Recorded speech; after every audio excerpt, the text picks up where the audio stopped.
Sénégal 7 TV mbokk yi asalaamaaleykum ñu ngi leen di nuyu rafetlu ànd bi ak ñun di am mbégte daal di leen di dégtal seen émission Actu 7 émission bi nga xam ne dafay revenir sur l'actualité jaare ko ci suñu ay invités yu am solo d'ailleurs ak suñu ay chroniqueurs wala boog suñu chroniqueur ngir rek waxtaanee réew mi de manière générale askanu Sénégal ak lépp lu ko soxal jamono ji nag li soxal askan wi mooy élection présidentielle bu 25 février 2024 bi nga xam ne moom la ñu dëgmal jamono ji ñu nekk ci processus électoral bi di nar a dugg ci période préélectorale bi bëri coow nag boo xam ne am na fi wala boog confusion ci biir processus bi loolu yëpp nag dinañ ko waxtaanee waaye li gën a am solo tey ci émission bi nga xam ne moom lañ fas yéene dégtal leen mooy benn cas bu particulier boo xam ne dans l'histoire politique du Sénégal tey la fiy doog a am cas boobu nag dinañ ko découvrir au cours de l'émission waaye duma ci wet dama ci ànd ak sama chroniqueuse Zeyna Bamba Ndiaye mi nga xam ne moom la ñuy faral di ànd ak moom Jibi Sarr boog laay wax ndax tey daf ma jébbal lenge yi Zeyna ñu ngi lay nuyu kon di la dalal ci émission Actu 7 cette émission waaw gis nga sunu émission la maa ngi lay fay Abdou Khadir Djeylani yow moom sang nga moo tax tey damay gën a yaru Jibi moom bu fi toogoon ba tey ruube naa ko bu yàgg en tout cas c'est toujours un plaisir de vous avoir ñi nga xam ne ñoom ñooy sunu ay internautes yu nekk fii ci Sénégal et partout à travers le monde ñu ngi leen di ziar bu baax a baax am mbégte saa su ne di jano ak yéen ci émission bi nga xam ne saa su ne dafay waxtaane actualité dañ ne Actu 7 waaye dama ne actualité bi gën a set moom la ñuy jël teg ko fii ñu waxtaanee ko et que di ci dalal ay ndaanaan comme ni ñu koy defee chaque fois comme tey ji bi dañu trahir dàq naa ko léegi jëlal place am su ko defee ñu mën a wéyal waxtaan bi nag am nag gan gu mag macha allah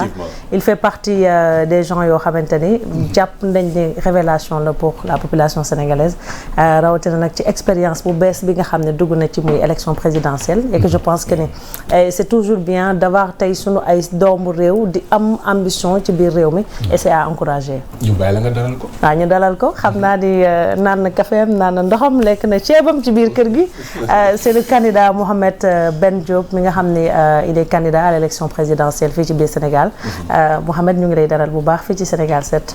soxna Zeyna maa ngi lay fay di nuyu seen bu xaar aussi di ko jaajëfal di maa ngi ko doon tooj moom it naan ko tey moom damay sama sëriñ laa fi fekk donc di nuyu mbokku internet yi nga xam ne ñu ngi ñuy seetaan c'est pas la première fois ma ñëw Sénégal 7 te vraiment mu nekk loo xam ne fu may rafetlu la ndax la qualité comme ni mu ko waxee tànn actualité boo xam ne lu am solo la Sénégal yi di ko déglu à travers le monde mu nekk loo xam ne lu am solo la donc c'est un plaisir ma dellu si waat fii di leen souhaiter bonne heureuse année parce que gis naa ni yéen a ngi yore sapin yi ba léegi giifu gi leen xam naa waaw yéen koy gunge quoi donc maa ngi leen di jaajëfal jërëjëf Mohamed Ben Diop monsieur le président on va dire il est candidat à la présidentielle de 2024 nekk leader bu parti Pass-Pass c'est ça voilà donc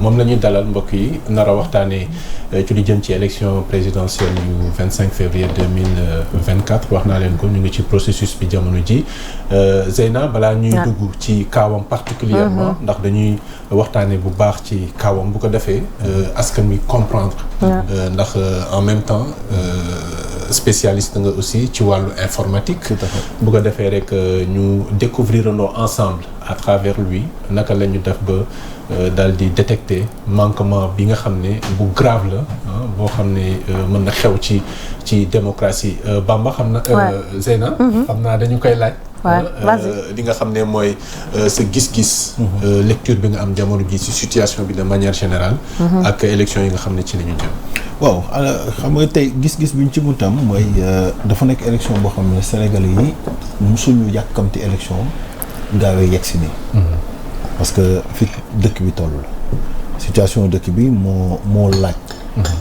Sénégal yi bëgg a dem vers un vrai changement comme ni ñuy wax ndax yàgg nañu wax le changement ak yu mel noonu mais ñu gis ne boobu ba léegi li ñu daan confronté wu mooy juste le changement des hommes et que même ce changement des hommes est devenu laconique dans la mesure où c'est presque les mêmes qui reviennent ñu dem ba tàyyi ci intellectuels yi ñuy faral di tudd nga xam ne ñoo ëpp ci liñ doon def ay débat dans les salons feutrés dem ba jël seen ay responsabilités diaspora bi aussi jël ay responsabilités daan naa faral di wax ne man c'est une fierté ma wax ne je représente la diaspora parce que du ma renier li ma fi ma bokk ça fait plus de 10 ans maa ngi à l'étranger di liggéey ngir sama réew tamit parce que nekk fa taxul ma fàtte sama réew def ay investissement mooy li ñu naan picc ngi ci yow mais xel ma ngi ci suuf mais loolu yëpp ñu def quels que soient les résultats yu ñu ci mënti am taxul terew ñu ne nañuy avancer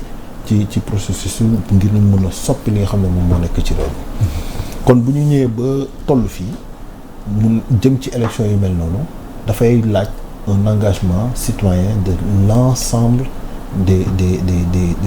en fait de tout le peuple parce que c'est l'avenir de ce Sénégal qui est en jeu bu ñu toogee statistiques yi génn na ñu gis ne on a un pays très jeune te bu amee pays très jeune kon fii nga waroon gën a mën a teg des stratégies yi nga xam ne moo doon permettre à ce que ñu mën a nekk vraiment vers le développement alors que toutes les ressources sont là tey bu ñu toogoon lott nañu sax toog di wax les ressources minières ndax chaque fois nga toog gis ñu ne la lu bees feeñ na lii mais yeneen ressources naturelles yi nga xam ne mu ngi fi nekk naaj bi suuf si des ressources en abondance yoo xam ne yàlla moo ñu ko jagleel te du mës a jeex loolu du xaaj te pourtant jéemuñu ci wala buñ ko valoriser aussi joxuñu ci gëdd bi tax Sénégal mënul génn ci jafe-jafe yi donc quelque part loolu yëpp moom la ñu dajale duñ ko def frustration ñëw def ko mu nekk benn motivation supplémentaire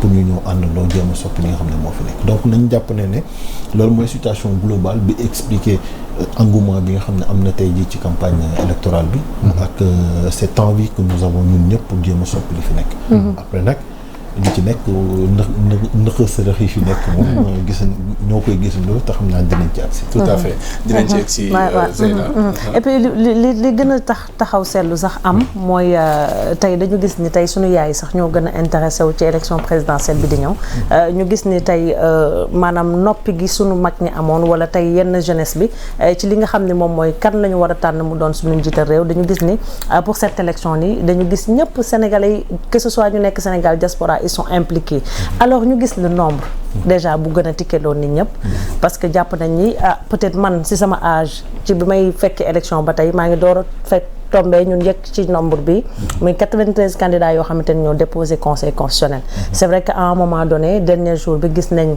conseil constitutionnel génn communiqué wax ne y a d'autres 23 yoo xamante ni tout le monde se posait les questions est-ce que conseil constitutionnel moom sax yoonam la woon mu ne woon day tëj minuit ba pare continuer est-ce que nekkul ces 23 yooyu dañ ko jël dugal ko ngir ñu encombrer benn Mohamed Ben wala benn Mame Boye wala Boun Abdallah Dionne alors lan nga jàppee moo waral bëgg-bëgg bi sa bopp waaye de manière générale ngir ñu bëgg soppi doxalinu réew mi. waaw xam nga tey jii comme ni ñu ko waxee noonu c'est un fait inédit. je pense que les faits inédits ci législative bi xaw ma ci présidentielle bi bëri na. booba nekk fait bu njëkk bi. waaw mais bi ci njëkk boobu. au contraire dafa je pense que dañ ci war a glorifier notre démocratie. déjà mooy wane ne que. am na un engagement boo xam ne nit ñi ñu ngi koy am ci réew mi muy beneen bi mooy wane ne sénégalais yi ñu ngi gën a conscient que ne réew mi waruñu ko bàyyeex rek benn pàcc ndax buñ ko toppee même élection yi daan passé comme ni ma ko waxee sànq c'est toujours les mêmes ñoo daan dellu si waat sous d'autres bannières ñoo présenté waa da nga daan dem ba da ngay jàpp ne sax ne dafa am ñu ko féetale alors que demeewul noonu bi pas mu mel ni ñëpp société civile la ñëpp les hommes d'affaires ku ci nekk homme d'affaires chef d'entreprise les particuliers ñëpp ku ci nekk gis nga leen ne kon am nga loo xam ne xëy na war nga ko mën a apporter sa réew donc loolu au contraire dañu war a gis ne c'est 93 projets différents yoo xam ne moom la ñu doon proposer aux Sénégalais te comme ni nga ko waxee ñoom ñëpp def nañu processus bi yëpp fay caution kon yamatuñu ci wax rek ba ñëw jàkkaarloo conseil constitutionnel donc ça veut dire que ñooñu ils sont prêts à passer l'étape supérieure pour mën a nekk candidat mën a dem jàkkaarloo Sénégal yi wan leen ñoom lan la ñuy proposer c'est vrai que en termes de logistique ce serait ingérable xamoon nañ ko et que le filtre du parrainage nekk na loo xam ne xëy na def nañ ko ci mais lépp mais aussi au finish bi ñu demee ba ci biir gis nañu yaa benn douzaine de candidats yoo xamante ni dañu déposer seen dossier sans ñu déposer caution. am na ñoo xam dañu déposer seen am na ñoo xam dañu déposer seen dossier sans même un casier judiciaire. alors bëri na ci ay cas ñoo xam ne parce que liñ ñu waxoon ku dossier matul kenn du ko jël. mais gis nañ ne ñii seen dossier matul ñu jël leen ñii ñëw déposer lii ak yu mel noonu ñenn ñi seen dossier mat après ñu leen matul te boo xoolee amul corrélation c'est-à-dire entre le dépôt ak dépouillement bi. c'est-à-dire le contrôle des parrainages am na benn incompréhension boo xam ne dox na ci ndax di nga ñëw gis kenn ku ñu nangul son dépôt. mu ñëw ñu war a def contrôle ñu dàqaat ko. donc loolu amul logique. ñu dàqoon ko premier jour bi. dafa doon gën a noppal ci moom sax xëy na mu xam ne parce que matalewul ay parrainage am parce que manqué na ko benn attestation parce que ñaar yooyu moo ci li nga xam ne moo ci gënoon xëy na jafe. ci nit li mu waroon mën a fournir. mais da nga naan ñëw gis ñu nangul la lii ak yu mel ne donc cacophonie bi commencé woon na déjà à partir de foofu. donc bu ñu jugee foofu après parce que il faut pas qu'on passe sous silence aussi le problème du tirage. ñëpp toog nañu wax ko mais. c'est à se poser la question, est-ce que le premier billet tiré a plus de mérite que la dernière? Malheureusement, c'est une femme. Taïdi, Amouti. Donc, on en a même discuté en instance. On se posait la question, tey dégg ngeen sax Mimi Touré mu ngi def benn ironie. Dans ce cas-là nañu même pour être président de la République nañ ko def par tirage quoi. c'est-à-dire nañ boole ñëpp rek tiré kii. mais tirage bi président man dama jàpp ne Zeyna lu pertinent la. dans la mesure où lors de dernières élections législatives. gisoon nañu désordre bi nga xam ne moo amoon au niveau du Conseil constitutionnel. donc bi est-ce que nekkul benn solution. provisoire. alors peut-être moytu. genre yaa ngi naan lu pertinent la mais xam nga tout à l'heure ci présentation bi. yaa ngi wax sama côté informatique bi. yoo xam ne def naa ko.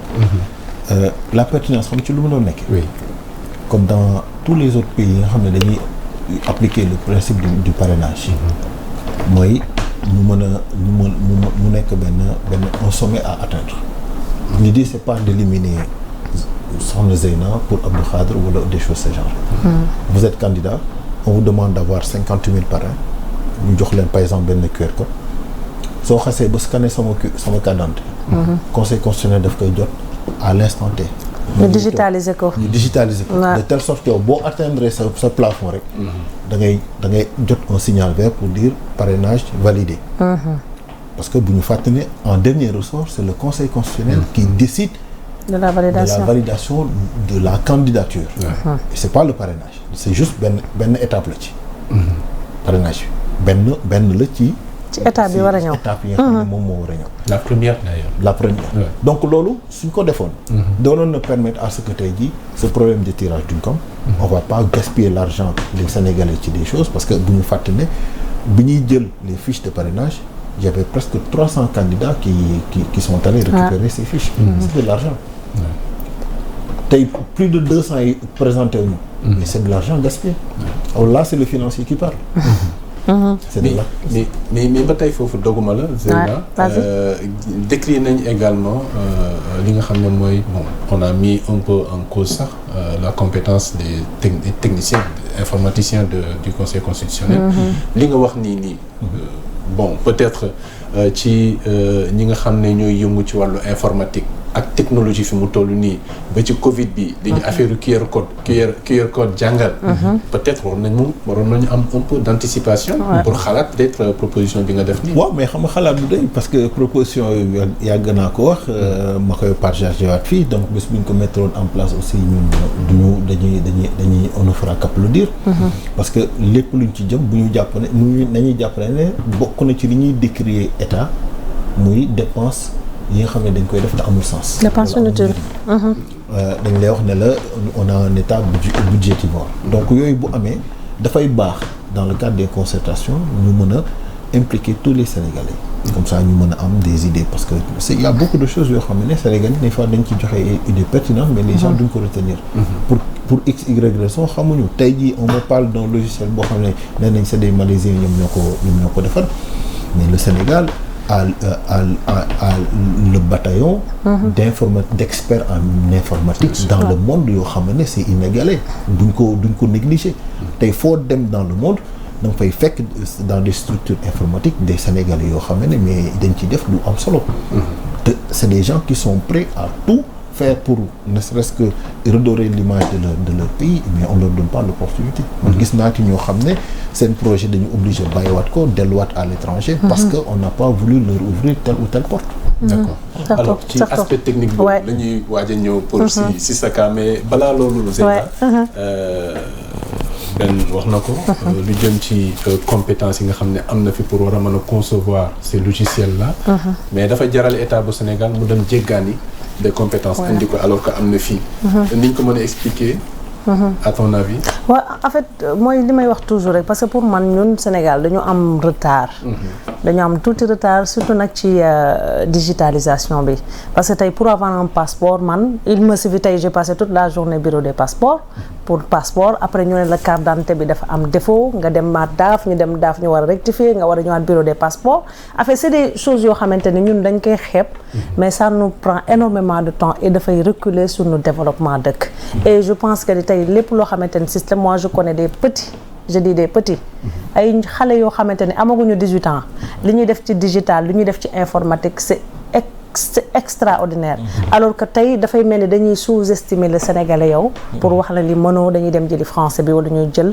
tunisien bi wala ñu jël keneen mu def et je pense que ni yéen ñi nga xam ni yéen a nekk ci projection pour jël réew mi on vous attend beaucoup plus que sur programme parce que foofu laa bëggoon ñëw sax dugg parce que dañu gis ni cacophonie bi dafa bari nag des fois nañ waxante dëgg Zeyna peut se lever d'un jour wax ni dafa bëgg a nekk président c'est mon droit sama légitimité la mais est-ce que Zeyna pare na pour jox sénégalais li mu soxla loolu moo waral ñuy gis candidat buy déposer en casier judiciaire buy déposer en caution buy déposer en truc sans truc alors que ñu ngi def li nga xam ni ba ci fraude gis nañ cas d'arrestation bi am ba tey c'est en cours de justice et est-ce que tey aussi ñun suñu candidat yu ñu war a am les 93 là serait possible ñu am benn 50 ou benn 40 boo xamante ni segg bi am na comme ni mu waree parce que Zeyna aussi mun te tey lever rek ne dafay jox réew mi dara amoo programme amoo dara moo tax ñu gis plagiat yu bari ci candidat yi un Mambo Diaw qui fait son programme def sorti tey suba Macky Sall jël ko Amadou Ba jël ko diw jël ko keneen jël ko est-ce que duñu xaar tey mu am beaucoup plus de maturité par rapport ak sunu candidat yi ñuy xaar waaw alors xam nga loolu yëpp dafa nekk ci processus yi nga xam ne ñu war a mën a jàngale comme ni nga waxee tey nekk candidat dafa am critères yoo xam ne moom la yoon teg donc critères yooyu képp kuy sénégalais xëy na boo ko matalee dañ la koy mën a nangul muy benn ñaareel ba dafa am loo xam ne day nekk engagement personnel parce que li ngay wax nii d'abord dafa nekk loo xam ne nit ki la concerné d'abord kii toog yeewu xëy suba ne dama bëgg a nekk njiitu réew war ko teg ci parparlo war ko teg ci tappale noonu laa ko mën a tuddee koo ci wax ci candidat yi ñuy wax yëpp dañ naan la j'ai un projet sûr et c'est là où les médias peuvent jouer leur rôle rôle bi mooy lan comme nit ñi defee nii tey bu ñu ñëwee dajale malheureusement le principe des débats n'existe pas au Sénégal donc yàgg naa ko wax ne serait-ce que mu nekk des débats programmatiques am na ay émissions yoo xam ne xëy na am na seen ay naataangoo yoo xam ne ñu ngi koy def wala ñu ngi koy def fii mais toujours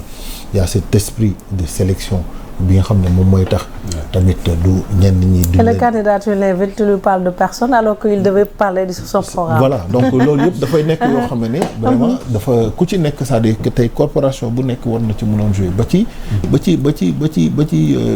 le secteur privé moi je trouve aussi aujourd'hui parce que j'en ai rencontré certains yenn chef quelques capitaines d'industrie yoo xam ne wax na ñoom am na ci ñoo xam ne bi may wax ak ñoom xaw moon ne ay candidats lañ mais pour man c'est le chef d'entreprise que je viens voir le capitaine d'industrie wax la ko quelques semaines après nga taxaw déclarer sa candidature après je ris sous cap après je passe mon chemin bon grawul c'est de bonne guerre keneen nga ñëw di wax nekk tey li ngay wax moom nekk tey boobu mu ngi làq moom it candidat am c'est-à-dire c'est des jeu boobu laa man xaw ma loolu man je suis assez franco ci li may def donc transparent parce que chef d'entreprise nga je peux pas développer ce pays sans l'industrie chef d'entreprise donc damay ñëw wax ak yow plus pour jël ay conseils mais pas pour ñëw sax andil la naan la way nangam. ñëw ma ci loolu. donc comme ni ma encore une fois c'est d'abord la personne. ak li nga xam ne moom mooy la vision bi muy am pour ce Sénégal là. Et c'est cette vision là que nous devons partager avec les Sénégalais. pour que ñu xam ne kat kii am na yéene pour fu mu bëgg a yóbbu ci Sénégal. On le fera pas seul. dañuy accompagner avec des Sénégalais. loolu moo tax moi je fais partie des premiers à dire si je sors mon livre de programme. il devient caduc le lendemain. parce que dama koy génnee tey Zeyna Bamba am xam-xam ci benn pàcc ci livre bi. tudduma ko. su ñëwee dolli ma ko mënuma changer waat livre bi. mënuma génnee édition bu bees. donc je préfère di ubbi tout le temps des brèches. jox des axes d'orientation. bu ñu ñëwee nga xam ne yow bu boobaa loo ñëw dugal ko ci rek day tax suba su ma toogaatee plateau. wala ma dem feneen damay gën a réactualiser. wax loo xam ne tout le temps day permettre à ce que nit ñi mën a xam ne je suis dans l'évolution et que je suis dans une démarche assez dynamique. alors wax na ko tout à l'heure vision bi nga xam ne yéene nga ko mettre ko en œuvre pour le Sénégal. mais balaa ma koy mettre en œuvre am na fooy jaar. fi ngay jaar justement mooy fi ñu toll jamono ji. tout à fait muy d'abord le parrainage. ci parrainage boobu maa ngi koy wax tout à l'heure avec l'aspect technique. bi nga xam ne moom la ñuy jëfandikoo. ngir mën a valider ou non les candidats en fait les parrainages des différents candidats. ci sa cas dañu découvrir ne en fait le candidat qui est Ben Diop n'est pas inscrit sur les listes électorales selon le Conseil constitutionnel. ba pare nekk candidat à la présidentielle. D'abord loolu noonu nga xam ne am na je crois c'est la première fois que ñuy am lu mel noonu en veille de en période préélectorale ba pare loolu am d'abord loolu gis-gis bi nga ci am d'abord wala naka nga koy analyser balaa ñuy dugg dans les détails. xam nga analyse bu njëkk bi d'abord dama naan est-ce que Sénégalais yi conscient nañu ci risque bi ñu doon courir loolu le pays. D'abord. benn bi les hommes de médias ñi nga xam ne ñu ngi topp processus électoral bi est-ce qu'ils sont conscients de ce qui se passe. parce que l'heure est très très très grave. est-ce que tey jii bu ñu toogee sax di ko wax nit ñi seen fit du rëcc. à ce point. ah non nañu waxante dëgg. parce que qui peut le plus peut le moins. tey bu ñu doon teg ay hypothèses. dama naan la soxna Zeyna imaginez ñu jàlloon ci parrainage bu njëkk bi. du ma def vérification ba xam maa ngi ci fichier bi. dem élection war a voter puisque mandataire parce que je signale que je vote à Paris. voté wu ma Sénégal. et pour des raisons stratégiques j'ai toujours refusé de changer sama lieu de vote wax nañ ba sonn. depuis 2 ans ñaari révision fekk na ma fi. changé wu ma ko. je crois que ça aussi c'est une première. Un candidat qui devra voter à l'étranger. Parce que c'était un choix. ma wax ko sama équipe bien que am na ñu d'accord am na ñu d'accordul ma leen mais c'est mon choix. imaginez tey bu ñu toppoon processus boobu yëpp demain je suis président de la République ñu def vérification nekkuma ci fichier bi. ah ça fait tiquer. Est-ce que le Conseil constitutionnel boobu dina accepter ma ñëw prêter serment. alors que je suis pas je suis candidat sans être dans le fichier. mais je rappelle que Ousmane Sonko génne nañ ko wala ñàkk nañ ko nangul candidature am. parce que dañ ne nekkul ci fichier bi. nekkul ci fichier bi waaw. donc vous d'office. donc d'office ce qui est valable pour lui devrait être valable pour moi. c'est pas parce que tey jii moom xëy na am na des démêlés avec la justice que damay wax non donc c'est un exemple d'illustration que je donne. logique la quoi. logique la. oui. et que moom it ñu jàpp ne je suis pas seul dans ce cas-là parce que. collectif bi nga xam ne taxawal nañ ko mais candidats yi fa nekk yëpp ku ci nekk donc ça veut dire que tey y a plus de 300 ñu ngi naan peut-être 500 000 Sénégalais yoo xam ne selon les rejets yi nga xam ne conseil constitutionnel def na ko ils sont plus dans le fichier. te loolu ñun ñëpp ko assister. première semaine bi ça fait tilt dans la tête des gens. mais apparemment ils ont changé de logiciel parce que semaine bi ci topp waxatuñu woon après nekkul ci fichier bi wala dañ koy minorer trop. mais c'était plutôt des doublons. Parce qu'ils se disent léegi on a assez de candidats yu dugal seen dossier on va parler de doublons.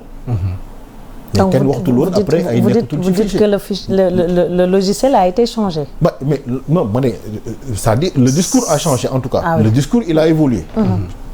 Di ngay gis tey parce que c'est une aberration. Nit ku ñëw déposer 50 000 parrainages. ñu ne ko 45 000 yëpp ay doublons la. wala 45 000 yëpp ay kii la nekkul ci fichier bi. nga topp ko on se rend compte que c'est des erreurs matérielles yoo xam ne la loi nous permet à nos mandataires dans le cadre de ces erreurs matérielles-là de faire des rectifications. Alors que la collecte aussi c'est par région. Et la collecte c'est par région. La collecte c'est par région. Mais on a l'impression que ñun ñëpp. ci même endroit bi la ñuy dem collecte ndoo c'est les mêmes électeurs parce que lan dañuy gëmloo Sénégalais yi ne y a qu'une partie de la population qui vote.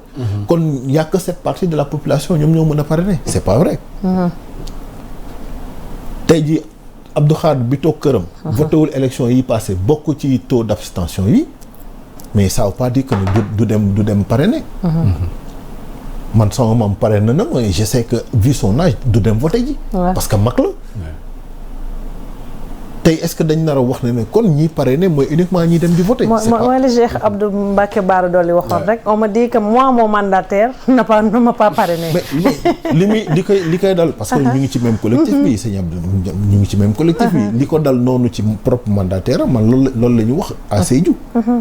Sédhiou j'ai 2967 parrainages. Zéro validation. ñoom ñëpp ñu ne ma 2967 yi ba ci le délégué régional. nee nañ ma nekkul ci fichier bi. waaw. ah bon pas doublon mais nekkul ci fichier bi nekkul ci fichier bi c'est-à-dire et looloo tax nag. parce que ça fait une bonne transition pour que ñu wax ci. fichier bi naka lañ ko découvrir. man manipuler des bases de données c'est un jeu d'enfant ci man donc voilà c'est. en tant qu'informatique. en tant que voilà parce que voilà soxla ñuy dugg ci détails yi donc je suis côté boobu consultant international en système d'information donc voilà. c'est important de le dire avant nga dugg ci Sénégalais yi xam ne que voilà que des centaines de milliers de lignes lañ daan manipuler. donc loolu te liñ ci daan manipuler. C'est des centaines de milliers d'écritures yoo xam ne ñoo naan accident par minute. donc du sax loo xam ne dama naan la ay par jour wala mais par minute lañ ko daan manipuler. donc c'est des écritures bancaires donc loolu su ma ko waxee ak transactions yi nga xam ne moom mooy am ci monde bi. je pense que dinañ mën a mesurer l'ampleur des bases de données yi nga xam ne daan naa ko manipuler. c'est un jeu d'enfant. en toute modestie avec toute modestie à part. bi ñu yegsee je me suis dit charité bien ordonnée commence par soi-même. je suis de la diaspora. bi ñuy kii damay tooñ sama équipe yi ne leen non parrainage diaspora man maa koy dugal. waaw. donc sama propre parrainage maa ko dugal. ak sama jabar ak samay beau-frère samay belle-sœur et tout. rejet bi mu ñëwee donc c'est tout à fait normal su ma demee diaspora ça saute il suffit nga def contrôle bu ndaw tout de suite daf lay génneel dafay def benn filtre génneel le tur yëpp. mais bi ma gisee sama tur toog naa sama bureau pendant 5 minutes di ree boobu équipe yi ñu ngi ci biir ils étaient étonnés parce que bon tout le monde était sous stress ma ree ñu ne ma lan la man la écoutez y a pas besoin ñuy sori parce que je suis même pas candidat ñu ne moom mais attends da nga jot conseil constitutionnel da nga amaat information man leen non je viens de découvrir que je fais partie des fichiers du fichier de rejet man leen ubbi leen rubrique diaspora ngeen xool je fais partie des rejets. waaw c'est incroyable comme ça que ça soit man ma femme sama belle-sœur yi. comme ça ah ñoom ñëpp. ah non mais y a pas que moi c'est parce que man maa ci gën a visible je suis le candidat. mais y a pas que moi ma femme elle fait partie des rejets. waaw. lors des dernières élections. voté nañu. maax moom ñoo ànd voté c'est dans les réseaux sociaux. waaw. la preuve bi mu amee je pense que démb rek gars yi génnewaat nañu vote bi nga xam ne def nañ ko. à Paris. lors des législatives man ak moom. dafa mel ni fi mu nekk baax na dañ ko may mu souffler un peu respirer. c'est ça ñu ñëwaat fa parce que même moi je dama tikkee. mais la problématique du fichier électoral. waaw c'est un problème également en fait on a envie de se demander ani conseil constitutionnel.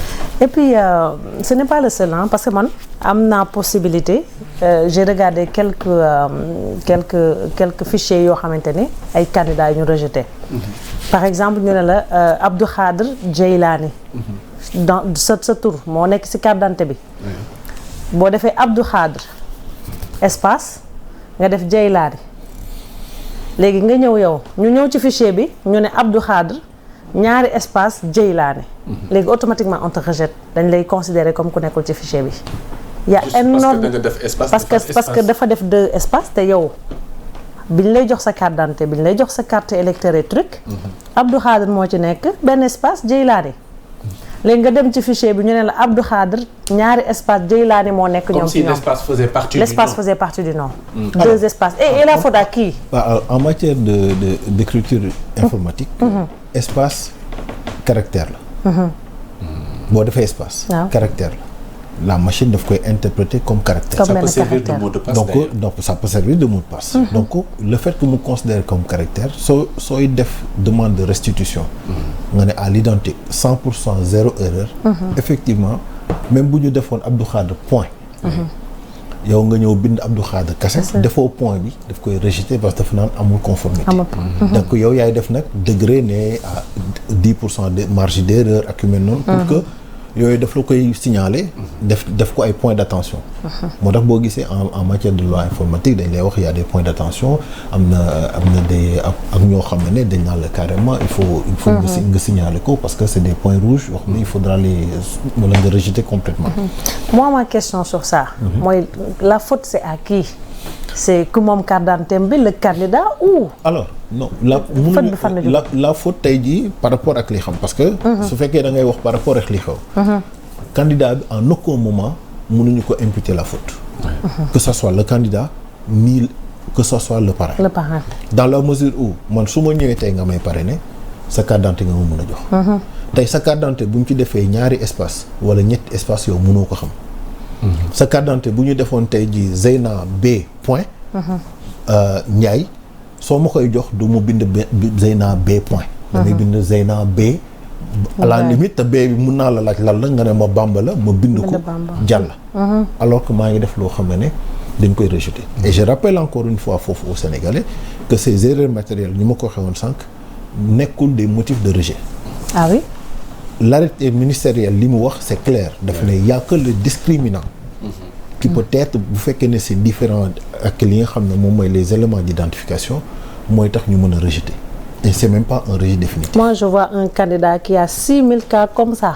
moom laa lay wax nii donc pour wala. et on le considère comme. du rejet ci fichier bi. en 2019 nekkoon na motif de rejet et que ça a été réglé. mais dans la loi il est bien dit que l'erreur matérielle on appelle le mandataire pour que mu ñëw def la modification. mais warul nekk rejet. donc loolu mooy la première chose bi nga xamee ne waroon nañ ko mën a appliquer. ce qui veut dire que tey même nit ki mënoon na juum ci numéro d'identification nationale bi. xam lay waxtuma erreur mais identification nationale bi mënoon na ci juum mais électeur bi baax date d'expiration bi nga xam ne moom mooy discriminant bi baax ñu accepter candidature bi parce que dañuy jàpp ne erreur matérielle la def ci au niveau de l'identification.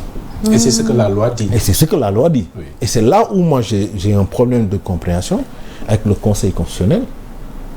Qui n'est pas n'importe quel organe quand même dans ce pays-là. C'est pas le Sénégalais lambda la ñu jël yóbbu leen au Conseil constitutionnel. Mais est-ce que dès lors li opposition bi di soutenir en fait le parrainage c'est une démarche qui vise à éliminer des candidats est-ce que finalement lii du ko mais loolu moo la preuve tey jii j'en suis la preuve vivante. parce que tey jii à moins que ma tooñ pouvoir te yëguma ko. mais je me retrouve si je m'en réfère au compte rendu bi ñu ma defaral. exclu du fichier électoral. moi ma femme et les membres de ma famille. Il y a même mon conseiller spécial Cheikh Meïssa Gueye moom it bi mu defee vérification parce que il fait partie bi loolu amee il a eu peur demander à l'équipe na leen dugg leen ci site Sénat bi ngeen vérifier samay coordonnées. ñu dugg gisu ko. il a eu peur non mais président ma ne bokkutuma ci fichier bi. waaw. alors là-dessus j'insiste que les gens ne me parlent pas que la Sénat a un fichier qui n'est pas à jour parce que ñoom loolu la ñu wax. C'est ce qu'ils ont dit. Pourquoi ma wax loolu. Et là am na kilifa yoo xam ne bañ ma wooyee wax naa leen ko nee naa leen def naa vérification ci site Sénat ak l'ancienne version bi ñu supposé ñoom yore. gisuma ci sama tur. donc la question devrait être ñoom kañ la ñu war a est-ce que dañu waroon xaar ba dernier moment pour def mise à jour bi. ci fichier bi ou bien dañu war a et à quel moment ils doivent le faire. La Sénat a été créée pour superviser lépp lu jëm ci wàllu élection wala consultation au Sénégal. tey élection référendaire bu amoon Sénat moo koy superviser. y a pas que des élections. kooku warul mën a am te ils ont des membres représentés à la commission waruñu mën a toog di yore un fichier boo xam ne nekkul à jour. mais est-ce que duñu waruñu woon mettre à jour les quelques semaines après révision. foofu laay ñëw moo tax ma ne la. que ça soit Sénat. que ça soit le Conseil constitutionnel que ça soit la il ne doit pas exister plusieurs fichiers. benn moo war a am. et que fichier boobu ñoom ñëpp même fichier la ñu war a am. D'accord. Donc le fait que Sénat taxaw ne moom amul fichier bu nekk à jour. ñoom seen bopp ñoo waroon demander. ñu bloquer le processus électoral. waaw. c'est-à-dire on marche sur la moo tax ma leen ne il faut pas que les gens jàpp ne c'est un problème de Mohamed Ben Diop. c'est un problème du Sénégal. le monde entier nous regarde. lii dafa ñaaw ci suñu démocratie. le monde entier nous regarde tey jii la Sénat ñoo waroon ñëkk a jug ñëw gàttanu ma ne ma lii buñ ko wax. ñu jéem a trouver solution. parce que ça fait pas l'image du Sénégal. ça fait pas l'image. ça fait pas l'image tey ba bi ñu demee conseil constitutionnel. mais il y avait la presse internationale mais j'avais honte. bi ma presse internationale di interroger. mais mënu ma wax lu dul la réalité des choses. c'est pas ma candidature qui importe. mais c'est le Sénégal et le processus électoral du Sénégal et l'image du Sénégal et le président qui va en sortir. mais je crois que c'est beaucoup plus grave que ça, Zeyna. Parce que balaa ñu ñëw parce que un problème de transparence se pose. balaa ñu ñëw ci loolu. mais particulièrement yow sa cas. figuré woo ci liste électorale yi ci fichier bi. vous êtes candidat. finalement li ñu mën a conclure mooy vous êtes déjà out. def naa recours en tout cas. voilà foofu laa doon bëgg def naa recours parce que loolu mooy taxawaay bi. oui Abdou Khadre il faut que ñi xam ne c'est du sérieux. quand même ça fait plus de 2 ans que je parcours ce pays. fii ak diaspora. et c'est des Sénégalais qui ont eu confiance en moi. yëkkati seen parrainage jox ma ko. j'ai plus de 180 000 parrainages. de Sénégalais. pour 44 et quelques pour 44 000 demandés. waaw. soo xoolee durant tout le processus. musuma dem ci benn plateau jooy parrainage. au contraire. bi ko gars yi di coow di jooy dañu wax ma leen man je suis à l'aise ci parrainage yi. dund ko ak dignité quoi. ak dignité c'est-à-dire maanaam parce que Sénégal dañ ma ko teel a dañ ma teel a libéré ci côté boobu. donc mënuma lu dul. contrat moral boobu ñu am ak man dem jusqu'au bout. donc man foo la grave c'est-à-dire tey ñoom la ñu trahir. au-delà de ma personne. ce sont ces gens-là ñoom la ñu arraché li nga xam ne moom moo nekkoon tey ji seen bëgg-bëgg. ne leen du fi amee donc du ma toog di seetaan. journalistes yi ils m'ont reproché na ma wéy bi mu amee sa mandataire mënoon na génn wax ça ne sert à rien tout de suite nga génn gaaw kilifa du gaaw wax. j'ai dit aux gens vous revenez à la maison ñu toog jàngat ko xool exactement lan moo xew est-ce que suñu erreur la ñun wala est-ce que erreur kii parce que bëgguma gaaw accuser nit te li may wax leeruma. surtout. donc on a pris le temps xëy na dañ foogoon ne rejet yi bu amee da ngay gis ñii ay 20 000 ñii ay 30 000 ñii ay 40 000. que les nit ñi duñu toog di ko càmbar am na ñoo xam ne duñ ko def. mais ñun dañ ko jël topp ko région par région. woo le coordonnateur régional mu wax ñu parce que moo ñu gën a mën a identifier li fi xew. topp ko bu mën a gis dañuy toog di retaan am na ci yeneen yoo xam ne waxuñu ko man am na ci région yoo xam ne complètement beneen base de données lañ ma fa defal. ah oui. Ça ressemble au cas de Bassirou Diomaye Faye. Man je le dis. du loo xamee ne tey jii je suis prêt à mettre au défi qui que ce soit. ñu ñëw ma teg sama fichier original. te li nit ñi xamul li tax maa ngi déposé le dernier jour. Il y a eu un long week-end ñëpp a ngi koy fàttaliku. un très long week-end kay. Le directeur de la communication de la direction générale des élections mu ngi may dégg. Je l'ai eu au téléphone. dañ koy woo bañ nañ ko ba sama numéro France dañ ko woowee. ak sama coordinatrice bu nekk à Paris parce que moom moo nekkoon sama mandataire. ne ko nous avons un problème avec notre clé. waaw fay. le long week-end là. de Noël. On l'a eu au téléphone le matin. ñu ne ko on a un problème avec la clé parce que lan clé bi ñu ko jox encore une fois boo defee sécurité informatique ma toog di tripatuer xool gis na ne clé bi dañ ci def date de validation date de validation si rubrique bi nga xam ne fa la ñu war a def les dates d'expiration. Wow. def ko entre 2016 2024. Et que au-delà 2016-2024 sont lancés benn programme de recherche des dates qui ne sont pas valables daf lay encercler sa date yëpp. Parce que pour ces élections-là la plupart des pièces d'identité expirent en 2027.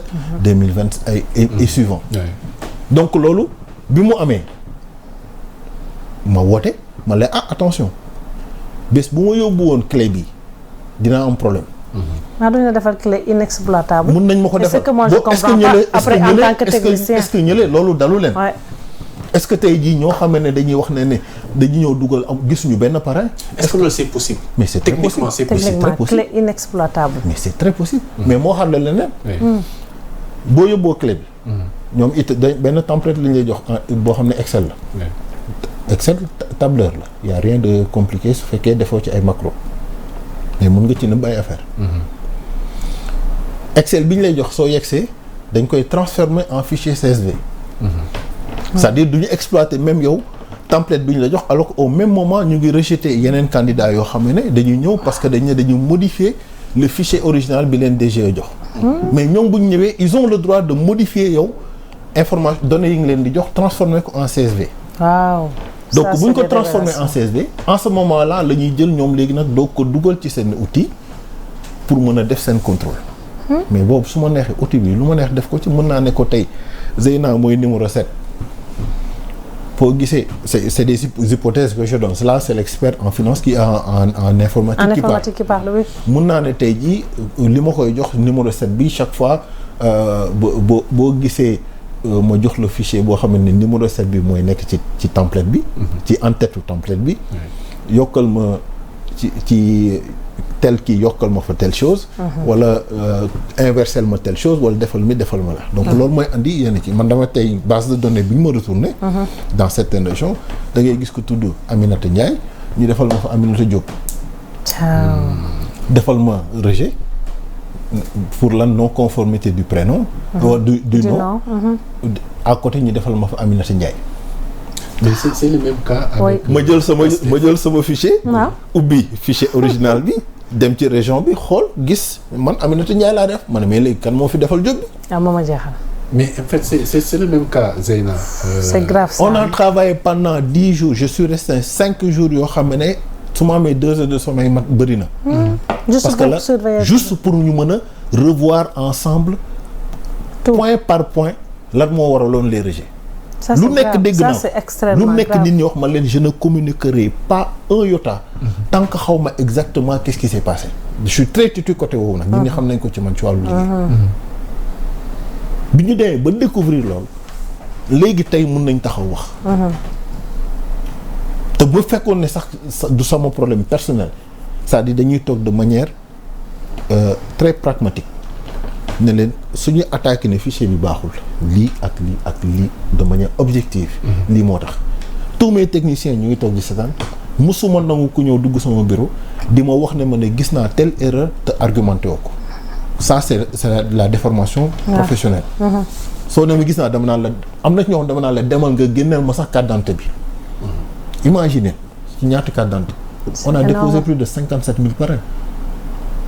su ma yéenee tey dama génn benn Abdou Khadre bu nekk à Touba alors que Touba defoon nañ fi plus de 7000 mais da ngay dem ci 7000 yooyu di wër Abdou Khadre ba gis ko parce que c'est ça que je veux bugguma nga andil ma loo xam ne c'est juste une déclaration. Donc comme ça c'était une rigueur dans c'est rigueur boo xam ne moom parce que c'est comme ça que je travaille. Je suis désolé ñi ma xam nañ ma c'est comme ça que je bosse. Alors ça peut déranger. Mais man loolu laa xam. Ça porte toujours ses résultats. Et ça porte ses résultats, la preuve mu ngi nii. C'est grave, c'est extrêmement grave. Quand même. C'est quand même grave et c'est des révélations. Man dama ni ça fait peur quoi. Ça fait peur parce que bu ma ko déggee muy wax gis nga Abdou Khadre dama koy rejoindre tout à l'heure ci li mu wax ni problème yi muy dund ça dépasse sa personne. Mais c'est en fait c'est le problème des Sénégalais. Tu vois un candidat boo xamante ne depuis 4 mois. lekkul naanul nelawul tëddul même bu fekkee benn 1000 parrains la am. nangul ko 1000 parrains am. un candidat où il a une équipe boo xamante ni bàyyi nañ seen jabar bàyyi seen doom bàyyi seen liggéey bàyyi seen lépp depuis 3 mois. ñuy wër Sénégal def lépp nga ñëw ce jour J on te dit que ton clé est inexploitable. et ton fichier a été modifié. en 10 minutes. en 10 minutes. Tu brises le rêve d'un Sénégalais. Mais justement, ça fait mal. Modifié. Mais où était la clé? A été modifié. Qui détenait la clé? Donc c'est l'opération de modification qui dans le processus, ils te disent que bu clé bi ñëwee. Première fois dañ koy ubbi pour mun a constater de manière très très simple. Les régions présentes. ñaata moo ci nekk pour mën a defal la le premier récépissé le premier PV de réception. Ce que les gens ce qu'ils ne disent pas mooy boo ko andee période boobu dañ koy ñëkk a copier. dañuy copier ci clé. def ko ñoom ci seen. maanaam bi ñu déposé. bi ñëpp déposé avant contrôle yi. chacun am nañ copier nañ côté. ku nekk copier nañ sa clé. waaw donc une semaine avant vérification. mais est-ce que gënu woon yomb yow sa mandataire su demee déposer dossier am yëpp clé bi ñu ne ko teel sa clé ba bu ñu lay vérifier. loolu tu viens avec ton clé li doon yoon. mooy boo ñëwee dugal. moi je pense que c'était comme ça ubbi xool. ne ok d'accord nañ ne am nga nangam ak nangam. wala nga bañ a déposer clé bi. ñun la am nga say parrainage ok. garder sa clé ba jour contrôle. moo gën a dal xel de. nee naa leen tey ba ci transformation en CSV boobu mënoon nañu laaj ban modèle lañ bëgg nga xam yow da ngay ñëw andi leen un fichier CSV jox leen ko. ñu dugal lancer. mais boo deful ci fichier à la base bi nga xam ne moom la conseil constitutionnel jox. pire boo ko modifié systématiquement. xam nga nee naa la tableur la fichier boobu. donc y a rien de compliqué a priori. mais pourquoi donc képp koo xam ne reprendre nga ko reproduire nga ko. soo ko yóbbee ñu la du jàll. et que ñoom ils insistent. sur le fait que warul leen modifier la clé bu ñu leen jox. donc am na lu nekk ci clé bi. te bu ñu ñëwee ñu lay defar restitution duñ la delloowaat même clé bi. non beneen clé lañ lay jox. bu bees. donc on se retrouve avec 2 clés. ñoom ñu jël garder clé bu njëkk bi parce que duñ la ko jox ba nga ko ñëwee déposer premier jour bi ba ñu sceller ko entre guillemets te. après xam nañu scellé bon yu si des après da nga naan c'est une personne de bonne foi il est assermenté donc duñ fi nekk on va pas aller voilà on va pas être maniaque di dem ba ci dem plus loin mais boo joxee ba ñu scellé ko yóbbu mais copier nañ ko pare te li ñu copier leen neex mën nañ ko ci def. D'accord. Alors te soo dellu siwaatee da ngay ñëw fekk déjà les noms des candidats déjà inscrits mu taxaw nga xam ne da ngay ñëw dugal gars yi génne ko commencé loo ko def seen kii donc.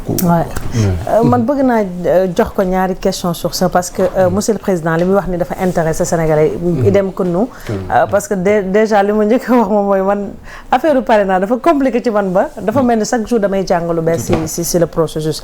Donc hier vous avez mis en place un collectif boo xamante ni yéen ñi nga xam ni yéen ay candidats yi war a yi am problème sax je veux dire yéen a ko daal di dajaloo lan moo nekk seen plan d'action. La deuxième question mooy ces problèmes là que vous soulevez mooy insister nga wax ko Bara Dolly wax ko beneen candidat wax ko sénégalais yi di ko wax Mimi Touré wax ko Aly Ngouille Ndiaye tey mu ngi wax nañu revoiraat li nga xam ne moom moo di fichier électoral bi est-ce que bu insister nag duñu fekk si li nga xam ne moom la Cheikh Yérim Seck doon wax bu yàgg wax ne élection yi dañ koy pousse.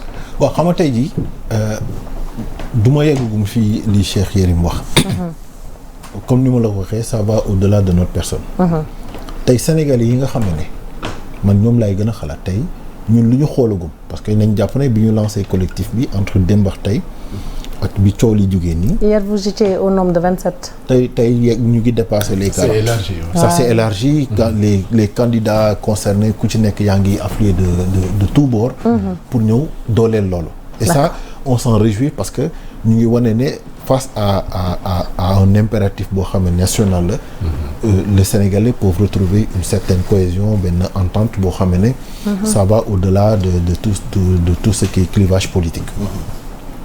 li ci nekk mooy bi ñuy defee collectif bi ba ñëw daje li ci am solo mooy dañu ku ci nekk da nga wax sa problématique ñu gis na ne plus presque ci li ñu jotagum recensé ci 27 yi presque 300 voire 400 000 Sénégalais exclure nañ leen du fichier électoral. Si on se réfère ci li nga wax ñoom. parce que mënuñu ñëw tey ne na ma Abdou Khadre nekkul. moo la parrainé mais nekkul ci fichier bi suba Abdou Khadre war a mën a voter. en toute logique. la preuve dès que ñu commencé di wax exclusion yu bëri yi gis nga ne sénégalais yu bëri dañu daw ci fichier ci site Sénat bi di def vérification loolu moo waral Sénat def communiqué boobu. mais comme ñoo di nguur bi bëgg a jeex moom daanaka erreur yi ñuy def dafay bëri day flagrant ndax la Sénat aurait pu se garder de sortir son communiqué. Encore une fois, et c'est quelque chose que je déplore. Donc li tax ñuy xeex loolu dañ ne tey bu ñu toogoon jàpp suñu ñàmbur on serait complice de la situation du ñu xaar ba élection jot. tey nga bëgg a dem di ne da ngay voté ji ñu la nekkoo fa muy indiwaat beneen coow. kon bu boobaa ñi nga xam ne ñoom la ñu bëgg ñu voté c'est-à-dire dañuy dem ba léegi sax day mel ni le vote est devenu sélectif. ki ñu bëgg mu voté mooy voté ji. ki ñu bëggul mu voté du voté ji parce que fa lañ toll. et que à peu près 300 à 400 000 personnes. ci fichier électoral c'est l'équivalent de la région de Thiès. ba pare nga dindi ko ci taux de participation bu faible bi ñu jóge bi passé. mais Zeyna président li gën a intriguant mooy.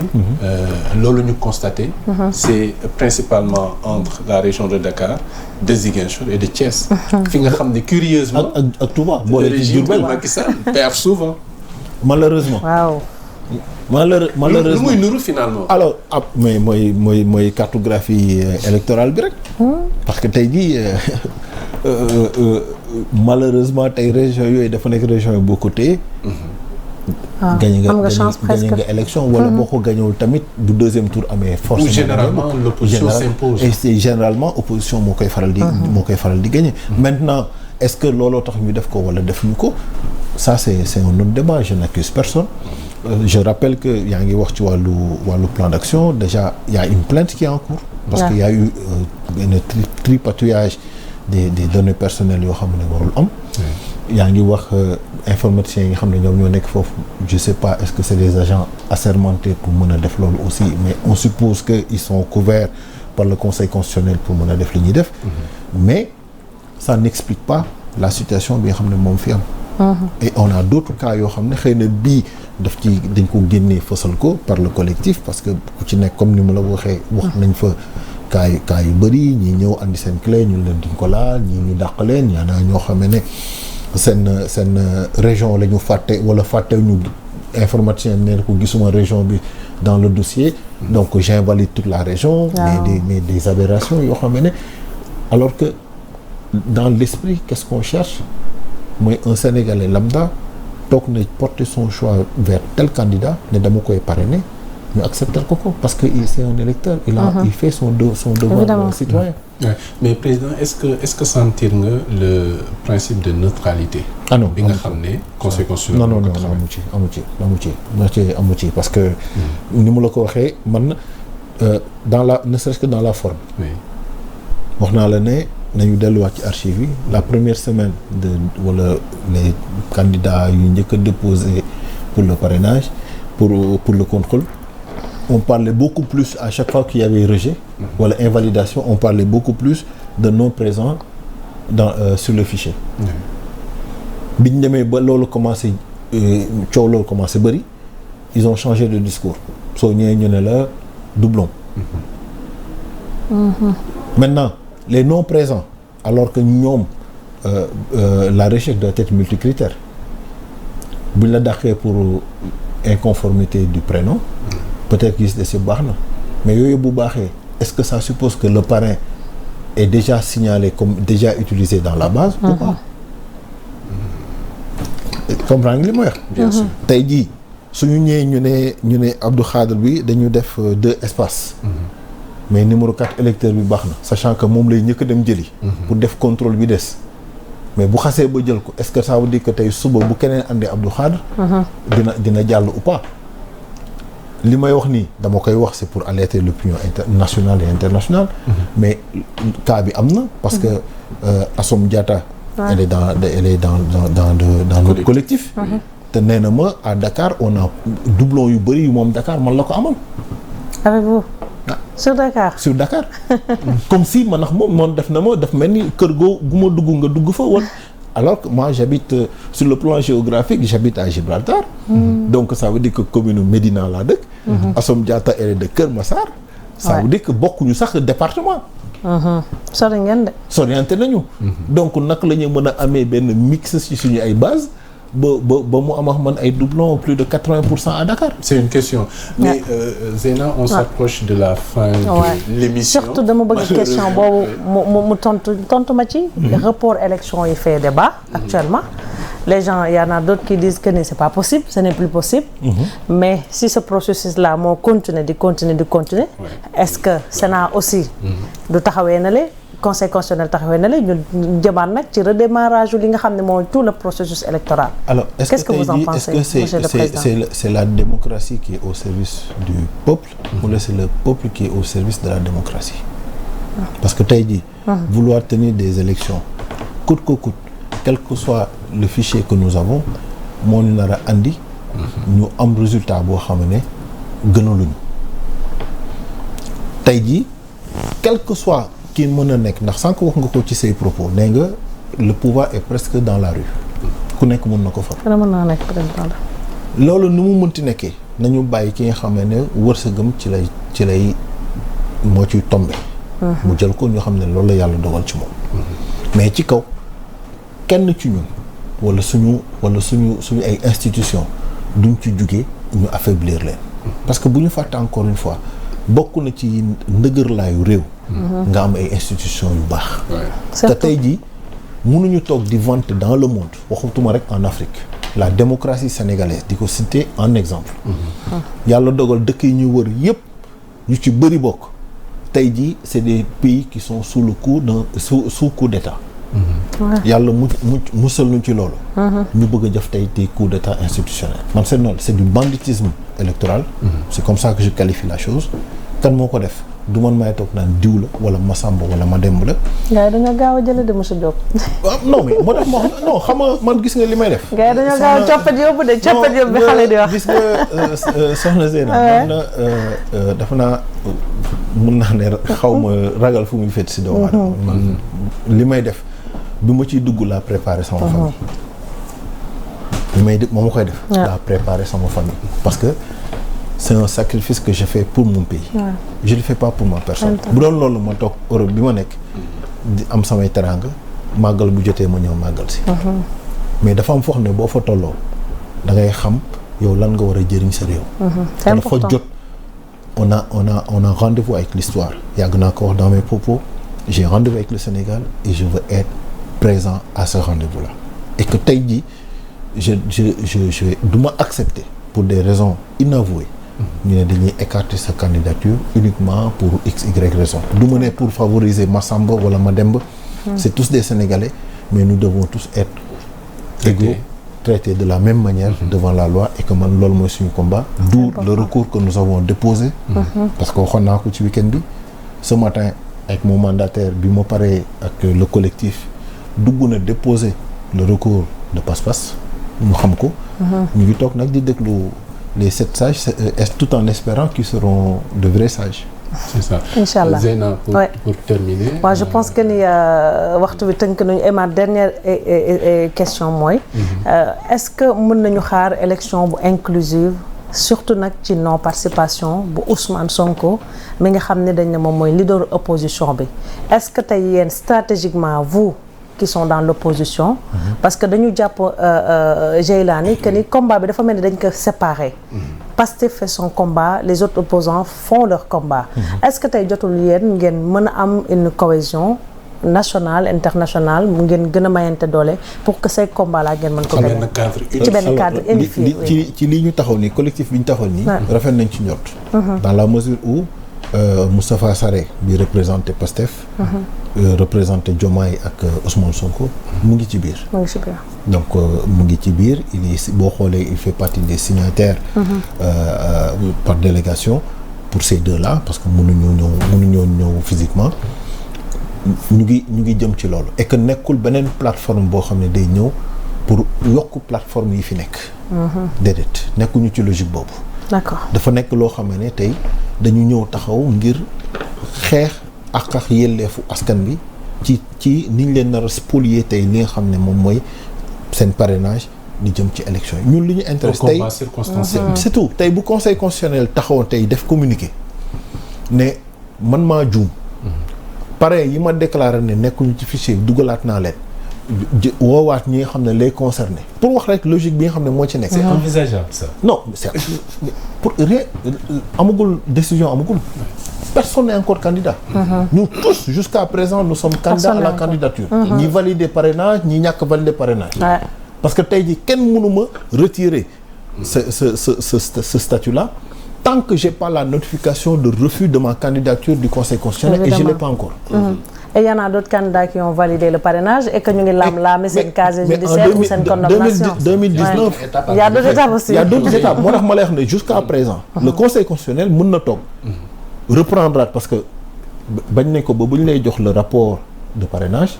dañ lay bindal na leen ne c'est pas parce que def nga lii que ça présage de la validation ou pas de votre candidature. 2019 nit validé na parrainage am. dem ñu rejeter candidature. donc le conseil constitutionnel peut reprendre en interne moo xam ñu communiquer ci ñoo xam ne bañ ci communiquer li gënoon mooy ñu communiquer ci pour wax Sénégalais yi ne ok. y a eu des erreurs matérielles changé nañ ko et que tous les candidats concernés te xam ne effectivement c'est des erreurs matérielles moom moo leen dal ñu valider leen seen dossier. après nag suñ leen di dàq ñu dàq leen pour autre raison. après soit nit ki am na casier judiciaire que am na leneen parce que c'est les 7 sages yoo xam ne ils doivent décider à peu près qui a le droit de briguer les suffrages des Sénégalais et que am nañu plénitude de choses qui leur permettent ñu mën a xam lu tax ñu accepter la candidature de Abdou Khadre rejetée bu Zeyna. loolu moo ci nekk ñoom la ñuy am ci information. yow doo ko am man du moo ko am. et que ñun. encore une fois pour mën a mettre toutes les chances de notre côté moo tax ñu jëlaale même suñu casier judiciaire bu France boole ko ci. mu wóor na nekk ëllëg kenn du taxaw topp ñu loolu nañu kat candidat bi lii am na ci lii am nga ci et comme ni ngeen ko waxee depuis ce matin yenn candidats yi jot a validé sax ñu ngi leen di génnal naan kii condamné woon nañ ko. kii defoon nañ ko lii kii defoon nañ ko la et je rappelle si c'est pour le cas de Déthié Fall. il est dans le collectif. et pourtant mënoon na ne. validé naa samay parrainage. J'attends un retour du Conseil constitutionnel. Il vous rejoint. Donc je n'ai rien à faire dans ce dispositif. Mais il est dans ce dispositif. keneen ak keneen mu ngi ci. est-ce que nekkul moom day waajal boppam. ah c'est une manière mu waajal boppam.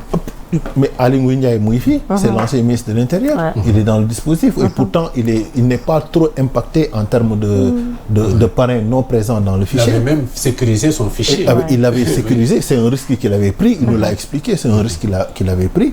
C'est passé, tant mieux pour lui. mais terewul il est dans le dispositif Serigne Mboup mu ngi fii pour ne citer que ces gens-là. te tey jii Bougane mu ngi ci. pour ne citer que ces gens-là. mënoon nañu ne ñoom dañuy toog dans leur coin. pour bàyyi ñu mener ce combat-là. mais ils ont senti que c'est la démocratie sénégalaise qui est en train de trébucher et que duñ ko seetaan et que ñun notre démarche s'inscrit en cela et que Inch'Allah Rabbi on participera à ces élections. xaw ma nag kay lay dem. je dis pas que dinañ reporter ou pas. mais l'essentiel ñu ngi mëne suñu combat. et que lu mu leen jaral.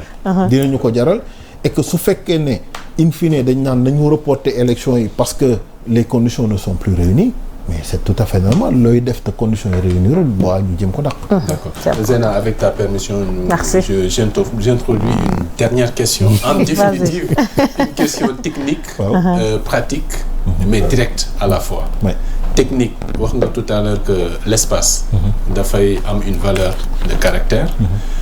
Pratique, bu scrutin bi di am quand le citoyen di exercer son droit de vote da ngay gis souvent sur la pièce d'identité li ñuy soxla mooy le numéro d'identification nationale le numéro du bureau de vote et les filiations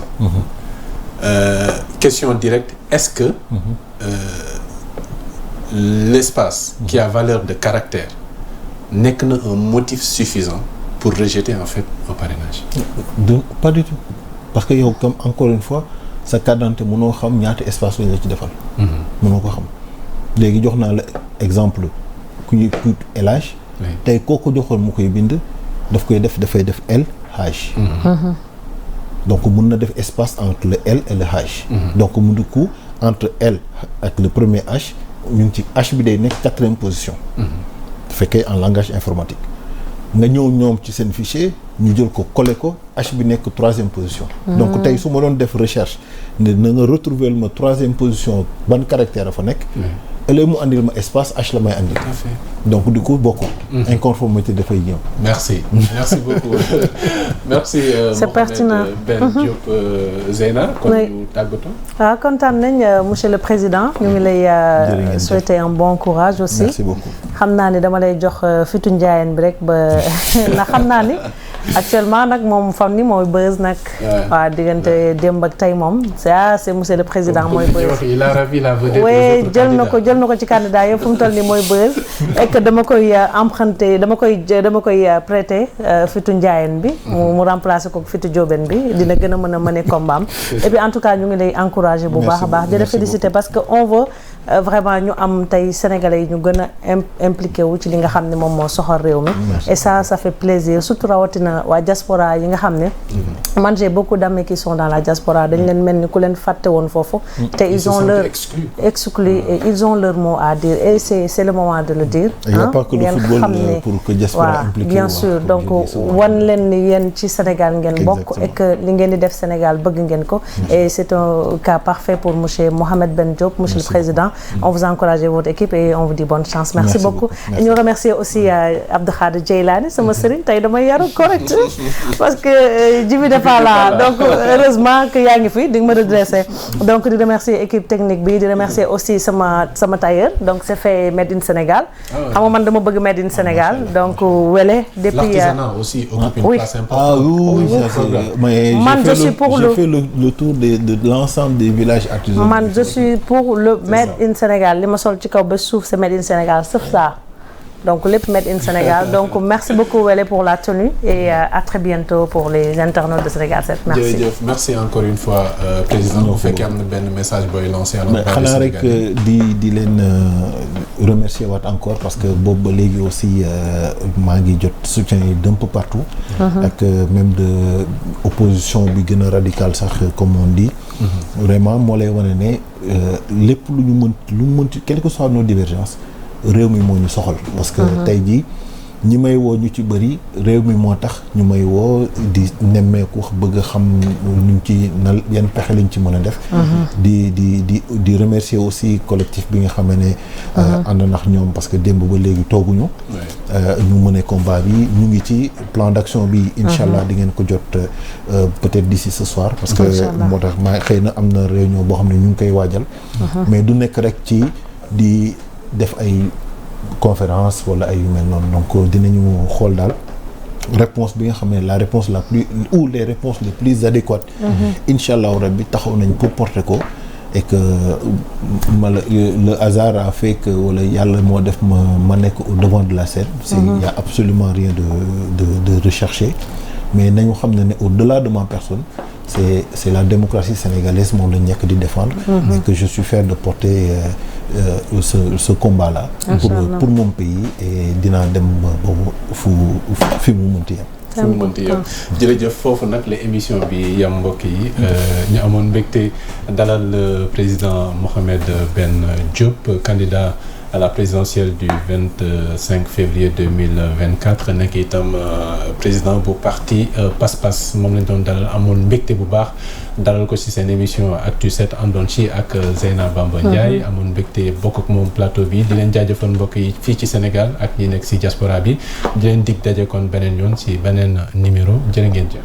Merci.